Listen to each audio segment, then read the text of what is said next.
বিসমিল্লাহির রহমানির রহিম। আল্লাহ তাআলা অসীম দয়ালু ও পরম করুণাময়।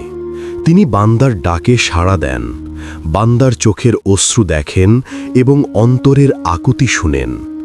মানুষ জীবনে এমন অনেক সময়ের মুখোমুখি হয় যখন চারদিক অন্ধকার মনে হয়, সব দরজা বন্ধ বলে মনে হয়। ঠিক তখনই আল্লাহ তাআলা বান্দাকে দোয়ার দরজা খুলে দেন। রাসূলুল্লাহ সাল্লাল্লাহু আলাইহি ওয়াসাল্লাম বলেছেন, দোয়া ইবাদতের মূল। আজ আমরা এমন একটি দোয়ার কথা জানব, যে দোয়া আন্তরিকতার সাথে পড়ে আল্লাহর কাছে কিছু চাইলে আল্লাহ তাআলা তা কবুল করে থাকেন ইনশাআল্লাহ। তবে মনে রাখতে হবে, দোয়া কবুলের জন্য শুধু শব্দ নয়, প্রয়োজন পরিপূর্ণ বিশ্বাস, হালাল রিজিক ও আল্লাহর ওপর দৃঢ় ভরসা। যে দোয়া পড়ে দোয়া করলে যা চাইবেন তাই পাবেন।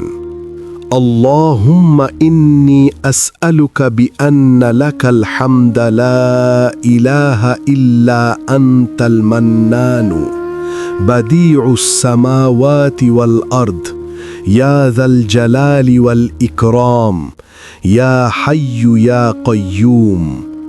অর্থ: হে আল্লাহ, আমি তোমার কাছে প্রার্থনা করি, তুমি তো সব প্রশংসার মালিক, তুমি ছাড়া কোনো উপাস্য নেই, তুমি দয়াশীল, তুমি আকাশসমূহ ও পৃথিবীর একমাত্র সৃষ্টিকর্তা।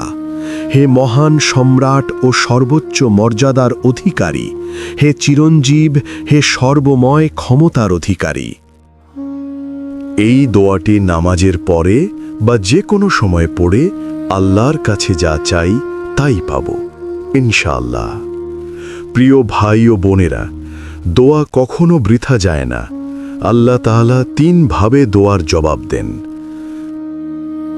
বান্দা যা চায় তাই দেন, তার চেয়ে উত্তম কিছু দান করেন, অথবা কোনো বড় বিপদ থেকে তাকে রক্ষা করেন। সুতরাং আমরা যেন কখনো দোয়া করা থেকে নিরাশ না হই। ধৈর্য, তাওয়াক্কুল ও একনিষ্ঠতার সাথে আল্লাহর দরবারে হাত তুলতে থাকি। মনে রাখবেন, আল্লাহর ভাণ্ডার কখনো শূন্য হয় না। তিনি চাইলে মুহূর্তেই অসম্ভবকে সম্ভব করে দিতে পারেন। আল্লাহ তাআলা যেন আমাদের দোয়া কবুল করেন, আমাদের প্রয়োজন পূরণ করেন এবং দোয়ার মাধ্যমে তার আরও নৈকট্য অর্জনের তৌফিক দান করেন। আমিন।